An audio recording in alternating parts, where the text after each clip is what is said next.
ವೀಕ್ಷಕರೇ ನಮಸ್ಕಾರಗಳು. ಸಿ.ಎಸ್.ಕೆ ವಿರುದ್ಧ 25 ರನ್ಸ್ಗಳ ರೋಚಕ ಗೆಲುವು ದಾಖಲಿಸಿದ ನಂತರ ಕೆ.ಎಲ್. ರಾಹುಲ್ ಅವರು ಸ್ವತಃ ಬಿಚ್ಚಿಟ್ಟರು ದೊಡ್ಡ ರಹಸ್ಯವನ್ನು. ಹೌದು ಸರ್, ಈ ಕಾರಣಕ್ಕಾಗಿ ಸಿ.ಎಸ್.ಕೆ ತಂಡವನ್ನು ಸೋಲಿಸಿದ್ದು ಎಂದು ಕೆ.ಎಲ್. ರಾಹುಲ್ ಅವರು ಸ್ಫೋಟಕ ಹೇಳಿಕೆ ಕೊಟ್ಟಿದ್ದಾರೆ. ವೀಕ್ಷಕರೇ, ಇದೆಲ್ಲದರ ಸಂಪೂರ್ಣ ಅಪ್ಡೇಟ್ಸ್ ಬಗ್ಗೆ ತಿಳಿಯೋದಕ್ಕಿಂತ ಮುಂಚಿತವಾಗಿ ನಮ್ಮ ಕನ್ನಡಿಗನಾಗಿರುವ ಕೆ.ಎಲ್. ರಾಹುಲ್ ಅವರ ಪ್ರದರ್ಶನಕ್ಕೆ ಈ ಕೂಡಲೇ ಈ ವಿಡಿಯೋಗೊಂದು ಲೈಕ್ನ ವ್ಯಕ್ತಪಡಿಸಿ. ಹಾಗೆ 2025ರಲ್ಲಿ ನಮ್ಮ RCB ತಂಡವು ಚಾಂಪಿಯನ್ಸ್ ಆಗುತ್ತದೆ ಎಂದರೆ ಪ್ರತಿಯೊಬ್ಬರೂ ಕೂಡ ಕಾಮೆಂಟ್ ಬಾಕ್ಸಲ್ಲಿ ಎಸ್ ಅಥವಾ ನೋ ಎಂದು ಕಾಮೆಂಟ್ನ ಮಾಡುವ ಮೂಲಕ ನಿಮ್ಮ ಅತ್ಯಮೂಲ್ಯವಾದ ಕಾಮೆಂಟ್ಸ್ಗಳನ್ನು ತಿಳಿಸಿ. ಮತ್ತು ಇದೇ ರೀತಿ ಸ್ಪೋರ್ಟ್ಸ್ ಮಾಹಿತಿಗಾಗಿ ದಯವಿಟ್ಟು ನಮ್ಮ ಚಾನಲ್ನ ಈಗಲೇ ಸಬ್ಸ್ಕ್ರೈಬ್ ಮಾಡಿಕೊಳ್ಳಿ. ಹಾಗೆ ವೀಕ್ಷಕರೇ, ನಮ್ಮಿಂದ ನಿಮಗೊಂದು ಪುಟ್ಟ ಪ್ರಶ್ನೆ. 2021ರಲ್ಲಿ ಯಾವ ತಂಡವು IPL ಪಂದ್ಯಾವಳಿಯಲ್ಲಿ ಚಾಂಪಿಯನ್ಸ್ ಆಗಿತ್ತು ಎಂಬುದನ್ನು ಕಾಮೆಂಟ್ ಬಾಕ್ಸಲ್ಲಿ ಕಮೆಂಟ್ನ ಮಾಡಿ ತಿಳಿಸಿ.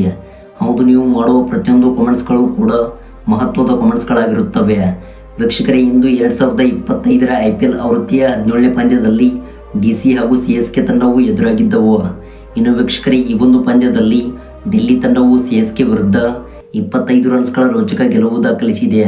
ಹೌದು, ಡೆಲ್ಲಿ ತಂಡವು ನೀಡಿದ 183 ರನ್ಸ್ಗಳ ಮೊತ್ತವನ್ನು CSK ತಂಡವು ಬೆನ್ನಟ್ಟುವಲ್ಲಿ ವಿಫಲವಾಗಿದೆ.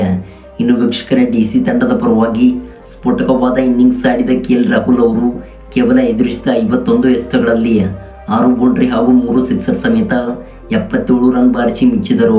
ವೀಕ್ಷಕರೇ, ಈ ಒಂದು ಸ್ಫೋಟಕವಾದ ಇನ್ನಿಂಗ್ಸ್ನಿಂದ DC ತಂಡವು CSK ವಿರುದ್ಧ 25 ರನ್ಸ್ಗಳ ರೋಚಕ ಗೆಲುವು ದಾಖಲಿಸಿದೆ. ಇನ್ನು ವೀಕ್ಷಕರೇ, ಈ ಒಂದು ಪಂದ್ಯವನ್ನು ಗೆದ್ದ ಬಳಿಕ ಕನ್ನಡಿಗನಾಗಿದ್ದ ಕೆ.ಎಲ್. ರಾಹುಲ್ ಅವರು ಸ್ವತಃ ಬಿಚ್ಚಿಟ್ಟಿದ್ದಾರೆ ದೊಡ್ಡ ರಹಸ್ಯವನ್ನು. ಹೌದು, ಈ ಕಾರಣಕ್ಕಾಗಿ CSK ತಂಡವನ್ನು ಸೋಲಿಸಿದ್ದು ಎಂದು ಪ್ರೆಸ್ ಕಾನ್ಫರೆನ್ಸಲ್ಲಿ ಸ್ಫೋಟಕ ಹೇಳಿಕೆ ಕೊಟ್ಟಿದ್ದಾರೆ. ವೀಕ್ಷಕರೇ, ಕೆ.ಎಲ್. ರಾಹುಲ್ ಅವರು ಪ್ರೆಸ್ ಕಾನ್ಫರೆನ್ಸಲ್ಲಿ ತಿಳಿಸಿದ್ದು, ಸರ್, ಈ ಒಂದು ಪಿಚ್ ಇವತ್ತು ಬ್ಯಾಟಿಂಗ್ ಆಡಲು ಉತ್ತಮವಾಗಿ ಇತ್ತು.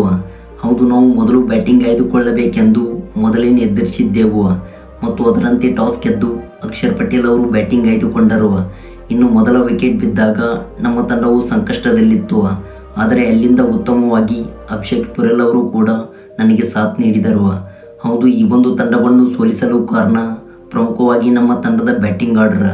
ಹೌದು, ಈ ಪಂದ್ಯದಲ್ಲಿ ಉತ್ತಮವಾಗಿ ಆಡಿದ್ದೇವೆ ಮತ್ತು ಮುಂದಿನ ಪಂದ್ಯಗಳಲ್ಲೂ ಕೂಡ ಇದೇ ರೀತಿಯಾಗಿ ಡೆಲ್ಲಿ ತಂಡದ ಪರವಾಗಿ ಆಡಿ ಡೆಲ್ಲಿ ತಂಡವನ್ನು ಚಾಂಪಿಯನ್ಸ್ ಮಾಡಲು ನಾನು ಸಾಕಷ್ಟು ಪ್ರಯತ್ನಗಳನ್ನು ನಡೆಸುತ್ತೇನೆ. ಹೌದು ಸರ್, ಈ ಒಂದು ಗೆಲುವನ್ನು ನಾನು RCB ತಂಡಕ್ಕೆ ಅರ್ಪಿಸುತ್ತೇನೆ ಮತ್ತು ನಾನು ಕನ್ನಡಿಗನಾಗಿದ್ದು ನಾನು ಎಂದಿಗೂ ಕೂಡ RCB ತಂಡವನ್ನು ಮರೆಯುವುದಿಲ್ಲ.